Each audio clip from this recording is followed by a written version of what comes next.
Irán Aviv. El arte real. Hoy presenta la masonería y el arte real. Lo que se asemeja se agrupa. La similitud de los caracteres, de los gustos, de los intereses, de las ocupaciones, de los derechos y de los deberes impele al agrupamiento. Los viejos reputados los más sabios, pero físicamente débiles, fueron, pues, inducidos a agruparse separadamente y a reunirse aparte de la asamblea, de los hombres todavía vigorosos, en el seno de la cual predominaba el elemento guerrero. Poco numerosos, los viejos estaban obligados a tener sus reuniones en el silencio de la noche, retirados en alguna choza aislada. Como su prestigio y su influencia se basaban en su renombre de sabiduría, ellos tenían interés en instruirse recíprocamente, comunicándose el fruto de su experiencia y de sus meditaciones. Llegaron a ser así los depositarios de las tradiciones de la tribu. Entre ellos se encontraron relatores de cuentos, hábiles en encantar a su auditorio, con relatos siempre llenos de altos hechos imaginarios, atribuidos a los dioses y a los héroes. Hubo también rapsodias, cantores inspirados, hábiles en cautivar las imaginaciones. A veces, aún más, los adivinos anunciaban el porvenir e indicaban remedios para todos los males. La sutileza del talento de los viejos muscularmente debilitados, prevaleció sobre la fogosidad irreflexiva de los fuertes. Explotando las creencias que habían contribuido a esparcir, débiles hombres de pensamiento como eran, se hicieron temer y venerar de las multitudes. Ante ellos se inclinaron guerreros intrépidos, que llegaban hasta a darse voluntariamente la muerte, obedeciendo la orden de los representantes de los dioses. Ese fue el triunfo del poder espiritual, que luego abusó demasiado de su absolutismo. Es preciso, sin embargo, reconocer en él un factor primordial del progreso humano. Fue el primero que domó la brutalidad instintiva.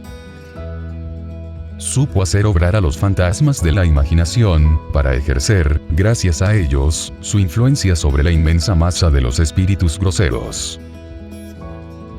Ese fue el punto de partida de este arte sacerdotal, que siempre ha desempeñado el papel principal en el gobierno de los hombres. Toda la psicología del sacerdote o brujo primitivo, no se retrotrae a los subterfugios de una astucia ambiciosa, o al deseo egoísta de explotar el candor de los demás, porque tenemos que ver en él, el precursor de nuestros filósofos y sabios. Para sostener su renombre de sabiduría, debía encontrar respuesta a todo, y, en particular, a las preguntas que se hacen en presencia de los fenómenos naturales. Hubo de imaginar pronto una cosmogonía, que atribuía todo a la acción de seres invisibles, buenos o malos, concebidos a imagen del hombre. Las generaciones sucesivas profundizaron enseguida estas nociones rudimentarias, de las cuales se desprendió poco a poco toda la ciencia de las edades primitivas. Aunque salida de la imaginación, esta ciencia no es de desdeñar. Se le ve traducida en mitos, en símbolos, en alegorías, en una multitud de prácticas supersticiosas.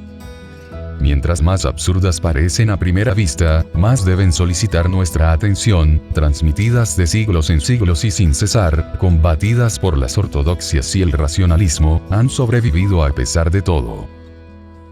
La obstinación de su supervivencia no puede explicarse, sino por un fondo de verdad oculto, del cual son el muy impuro vehículo, tal como sería una perla que se encontrará metida entre un montón de harapos sórdidos.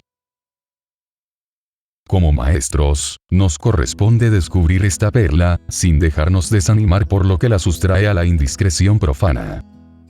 El candor infantil de las gentes primitivas, debía estimular la ingeniosidad de los hechiceros. En presencia de multitudes dóciles a todas las sugestiones, se atribuyeron misteriosos poderes. Por ceremonias extrañas, sacrificios y encantamientos, pretendieron conjurar dioses y demonios, determinar la buena o mala suerte y obtener la realización de todas sus fantasías. Así se esparció la creencia en la eficacia de los ritos mágicos, cuya tradición se ha mantenido hasta nuestros días, puesto que los vemos practicados tanto por el sacerdocio de las más orgullosas religiones, como por los humildes fetichistas africanos. Los mismos que explotan las supersticiones son, por otra parte, ampliamente engañados por ellas. Se creen investidos de poderes sobrenaturales, que les han sido transmitidos mágicamente. Ejercen pues, de buena fe su ministerio, y asimismo, se hacen pagar sus servicios, porque la primera misión del arte sacerdotal, ha sido siempre alimentar a sus adeptos. Nunca, además, los representantes del poder espiritual, desconocieron las ventajas de una estrecha alianza, con los detentadores del poder material. Reyes justos, y sacerdotes honrados, han podido colaborar, en la felicidad de los rebaños humanos que tomaron a su cargo, a lo largo de la historia. Es verdad también que en Egipto y Caldea, se tuvo especial cuidado en la educación de los hombres llamados a reinar, espiritual o materialmente. Las escuelas enseñaron un arte sacerdotal refinado, destinado a formar sacerdotes, y un arte real que preparaba para llegar a ser rey. Esta instrucción superior, tendiente al más alto perfeccionamiento intelectual y moral de los individuos, fue enseguida puesta al alcance de todos los hombres, dignos de recibirla. En las cortes de la antigüedad clásica, se establecieron numerosos centros de iniciación, en los que los misterios fueron revelados a hombres selectos cuidadosamente escogidos. En nuestros días el arte real continúa siendo enseñado. Es verdad que lo es bajo el velo del simbolismo, cuyo sentido no siempre se penetra. Los masones del siglo XVII han podido también proclamarse adeptos del arte real, porque los reyes se han interesado en otro tiempo, en la obra de las corporaciones constructoras, privilegiadas en la Edad Media para levantar, en toda la cristiandad, los edificios sagrados. Cuando la masonería moderna se desprendió de toda preocupación arquitectural profesional, para no preconizar más que una construcción filosófica puramente moral e intelectual, el arte real llegó a ser sinónimo de arte grande o el arte por excelencia. Pero es tiempo de restituir a la vieja expresión tradicional su sentido primitivo. No es preciso que la masonería se disimule que ella tiene por misión preparar a sus adeptos para una verdadera realeza, la del ciudadano soberano en el Estado moderno. Ante todo, este soberano debe tener conciencia de su dignidad. No reconocerá sobre sí ningún poder ante el cual debe humillarse para solicitar favores. La república es cosa de él, su propiedad, de la cual es responsable. No soportará ningún abuso y velará por no hacerse jamás cómplice de un acto que dañe el interés general. Así comprendido, el arte real debe ser enseñado a los republicanos. Los que no hayan recibido educación de reyes, no sabrán ejercer su soberanía. Esta será falaz hasta el día en que los ciudadanos estén penetrados de los deberes de la realeza colectiva, que es su patrimonio. Si en su moralidad no se elevan por encima de los esclavos, todas las proclamaciones oficiales no cambiarán en nada su destino. Continuarán soportando el yugo que no tuvieron la energía de sacudir. El derrumbamiento de un trono no confiere para siempre la libertad. Esta pide constantemente que la conquisten los que quieren merecerla.